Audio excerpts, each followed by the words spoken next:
माननीय राष्ट्रपति महोदय, अन्य वरिष्ठ अधिकारीगण एवं मेरे प्रिय साथी मित्र, मैं आज आपके समक्ष 71 आरआर के बुनियादी प्रशिक्षण के अपने अनुभव को प्रस्तुत करते हुए गौरवान्वित अनुभव कर रहा हूं। महोदय, 42 हफ्तों का बुनियादी प्रशिक्षण हमें जन सामान्य से वर्दीधारी जन सेवक के रूप में परिवर्तित करने का बहुआयामी प्रकल्प था। आईपीसी, सीआरपीसी जैसे वैधानिक विषय, इन्वेस्टिगेशन जैसे पुलिस संबंधित विषय एवं फॉरेंसिक्स जैसे संलग्न विषयों को मिलाकर कुल 15 विषयों के ज्ञान ने हमें बौद्धिक रूप से सक्षम बनाया। शारीरिक प्रशिक्षण एवं ड्रिल ने हमें शारीरिक रूप से मजबूत किया और घोड़सवारी, शस्त्र प्रशिक्षण, तैराकी, अनाम कॉम्बैट, रिवर राफ्टिंग इत्यादि प्रवृत्तियों ने हमारे कौशल्य को नया आयाम देकर हमारे मनोबल को मजबूत किया। महोदय, प्रशिक्षण के दौरान आयोजित चुनावी संबंधीकरण ने हमें लोकतंत्र की बुनियादी चुनावी प्रक्रिया के विविध पहलू से रूबरू करवाया एवं उसमें पुलिस की भूमिका से वाकिफ करवाया। बीएसएफ, सीआरपीएफ, सीबीआई, एनआईए इत्यादि केंद्रीय पुलिस संस्थानों के साथ किए गए संबंधीकरण ने हमें केंद्रीय स्तर पर कार्यरत कानूनी संगठनों के कार्यों एवं उसमें भारतीय पुलिस सेवा के अधिकारियों की भूमिका से अवगत करवाया। इन्हीं अनुभवों से हमें कानून व्यवस्था को मजबूत बनाने में केंद्र और राज्यों की संयुक्त भूमिका एवं उसमें भारतीय पुलिस सेवा का महत्व स्पष्ट हुआ। भारतीय सेना के साथ हमारा एक हफ्ते का अनुभव हमें सदैव राष्ट्र को प्राथमिकता देने में एवं सरहद पर तैनात जवानों की परिवारों की मदद के लिए तैयार रहने में प्रोत्साहित करता रहेगा। महोदय, यहाँ कश्मीर से लेकर तमिलनाडु और गुजरात से लेकर त्रिपुरा संवर्ग के अफसर मौजूद हैं, पर इस प्रशिक्षण और वर्दी ने हम सबको अखिल भारतीय दृष्टिकोण से सुसज्जित किया है। भारत दर्शन ने हमारे इस नए दृष्टिकोण को और व्यापक बनाया। महोदय, 71 आरआर इस बात का भी गर्व ले सकता है कि आज तक के सबसे महत्तम महिला परिवीक्षाधीन अधिकारी हमारे साथ है और उन्होंने पुरुषों के लिए निर्धारित समान मानकों पे उत्कृष्ट परिणाम दिए हैं। महोदय, 1600 किलोमीटर की दौड़ से शुरू हुआ ये प्रशिक्षण जब 16 किलोमीटर की दौड़ पे खत्म हुआ तो उसने ये साबित कर दिया कि कोई भी काम हमारे लिए सिर्फ तब तक मुश्किल होता है जब तक हम उसे मुश्किल मानते हैं। बैटल ऑब्स्टिकल असॉल्ट कॉम्बैट में पार किया हुआ हर विघ्न हमें यह विश्वास दिलाता है कि सातत्यपूर्ण परिश्रम से हम किसी भी समस्या को पराजित कर सकते हैं। 15 किलो का बोझ लिए 40 किलोमीटर की रूट मार्च हमारी शारीरिक एवं मानसिक सज्जता का प्रमाण तो है, पर इस रूट मार्च में लिया गया हर कदम राष्ट्र की सुरक्षा के लिए मीलों चलने की हमारी प्रतिबद्धता का प्रतीक है।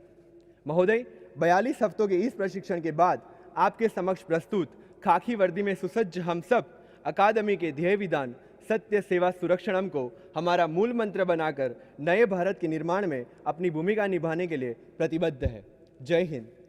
माननीय राष्ट्रपति महोदय एवं उपस्थित सभी महानुभाव, सादर अभिवादन। आज इस ऐतिहासिक दरबार हॉल में आपके समक्ष अपने प्रशिक्षण से प्राप्त अनुभवों को व्यक्त करना मेरे लिए अत्यंत गौरव का विषय है। महोदय, विगत लगभग 11 माह की प्रशिक्षण अवधि ने हमें अपने कार्यक्षेत्र के अलावा जीवन के विभिन्न पहलुओं का ज्ञान प्रदान किया। इस दौरान न केवल हमारी शारीरिक एवं बौद्धिक क्षमताओं में वृद्धि हुई, वरन विभिन्न मानवीय संवेदनाओं एवं जीवन मूल्यों की समझ भी विकसित हुई। अकादमी का सुरमय वातावरण, सुधी गुरुजनों का सस्नेह मार्गदर्शन एवं सतत प्रोत्साहन ने हमें शारीरिक एवं मानसिक रूप से सुदृढ़ किया, जिसके फलस्वरूप प्रशिक्षण के प्रारंभ में दुष्कर एवं असंभव प्रतीत होने वाले लक्ष्यों को भी हम सभी सफलतापूर्वक प्राप्त कर पाए। Rock climbing, river rafting, Cliff jumping, bungee, घुड़सवारी एवं तैराकी निस्संदेह हमारे लिए रोमांचक एवं आत्मविश्वास वृद्धि में सहायक गतिविधियां थीं। ग्रे हाउंड्स, केंद्रीय रिजर्व पुलिस बल एवं सेना के साथ संबद्ध किए जाने के दौरान हमें सुरक्षा बलों के कार्यक्षेत्र एवं व्यक्तिगत समस्याओं से अवगत होने का अवसर प्राप्त हुआ।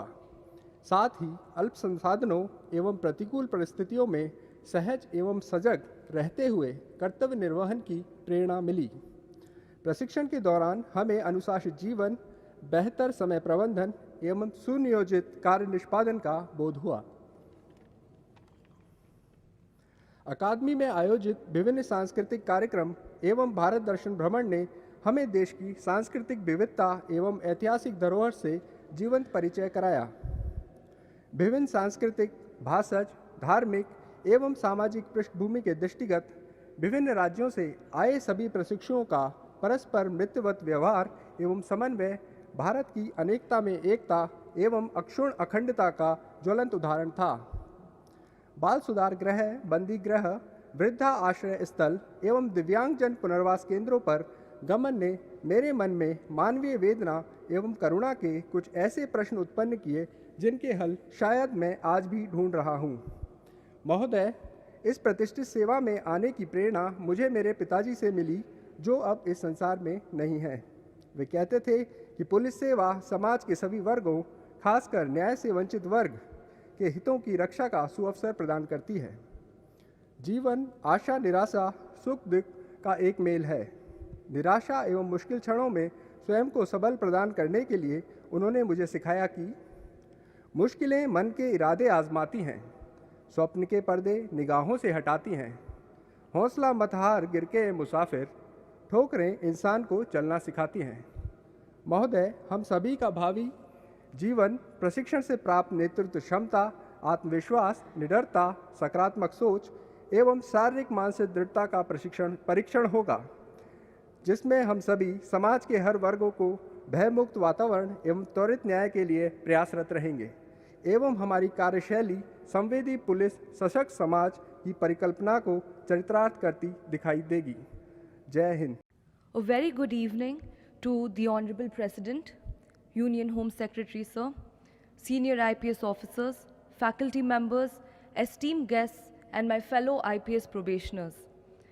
I feel extremely privileged to address you on this august occasion, graced by the first citizen of the largest democracy of the world, and share my training experience at Sardar Vallabhbhai Patel National Police Academy on behalf of my batchmates.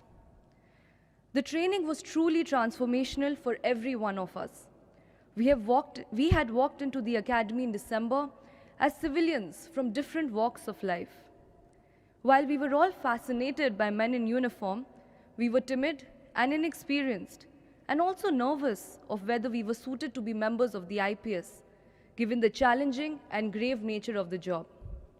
And yet, here we stand before you, proud members of a uniformed service, united in our eagerness to lead the country towards a safer and developed future. This transformation came with an 11-month-long, rigorous and intense training course. It included a tough and challenging outdoor as well as an indoor component. In our indoor classes, we mastered myriad police subjects, including criminal laws, investigation, criminology, forensic sciences, etc.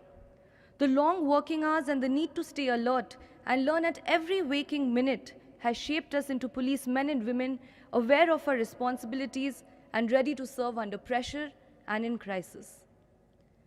The physical components of the training were also challenging and often even grueling. It included firing, PT, drill, horse riding, rock climbing with the ITBP, cross-country runs, and route marches of up to 40 kilometers with battle load of 15 kgs. It pushed each and every one of us beyond our limits. On having completed all our tasks, we find ourselves to be confident of serving in the face of adversity and obstacles. The building of confidence, however, was not a personal experience alone. At the academy, camaraderie amongst batchmates has been encouraged and celebrated. Training took place in squads and groups where we helped and supported each other. These friendships are so real that we are assured of being of the same help and support when serving in the field, thereby contributing to the idea of having all India services that would facilitate cooperative federalism and the unity of our nation. Further, all along the way, the mentorship of senior IPS officers who were faculty at the academy, as well as the drills given by our ustads, taught us to remain disciplined and not to toe the line between confidence and arrogance. As I look back at the end of the training, I find myself having grown into a curious investigator, an empathetic first responder, a stern and tactful law and order enforcer, and a law-abiding civil servant. I personally feel empowered through the training as a woman officer, ready and eager to make our country safer for all, men, women, children, the elderly, and minorities, and also uphold our academy motto, Satyam Sevam Surakshanam. Jai Hind. Honorable President of India, I, consider this as one of the proudest moments in life to share the experiences of our training before this dais. After ending our tryst with civil service examination, when we entered into Sardar Vallabhbhai Patel National Police Academy on 16 December 2018, we dedicated ourselves into the world of policing. Coming from diverse cultural and educational backgrounds, from the first marker call for fallen on the next day morning at 5:15 a.m., we were being molded into one dedicated service for our nation. Sir, the first 3 months of training has been very taxing, both mentally and physically, to a majority of us, because it was our phase of transformation from our ordinary routine to the world of discipline and commitment. The need of a police person to be the master of multi-dimensional skills is proven to us by the exhaustive training schedule in the academy. During the course of training, all of us could sense the development of a police person within us each passing day. The utmost sense of discipline, which is instilled in each one of us by the academy, never compromised on the need of sensitive policing, because at the end of the day, we were reminded that our primary duty is service. Sir, over the course of 11 months, we were also given wide exposure to diversities in the field of policing through our attachments with various central police organizations, Central Armed Police Forces, and the Indian Army. The most memorable part of our training to many of us would be the Greyhounds attachment, where we learned jungle survival. Right from making fire, carrying water, cooking our own food, and carrying on in the same uniform for a week, even after getting drenched in heavy rains, we came out of the jungle as more confident, adaptable members of our service to rightly exclaim, where the mind is without fear and the head is held high.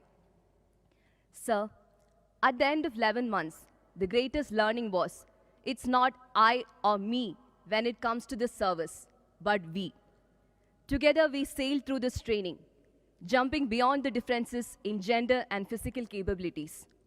It's evident that in the long years of career ahead, never can we forget that batchmate who held your hand and made you run, waited for you at the finishing line in route marches, and gave you the hope that the pain is temporary, but the pride is permanent when we got injured in training. This includes the contribution of our ustads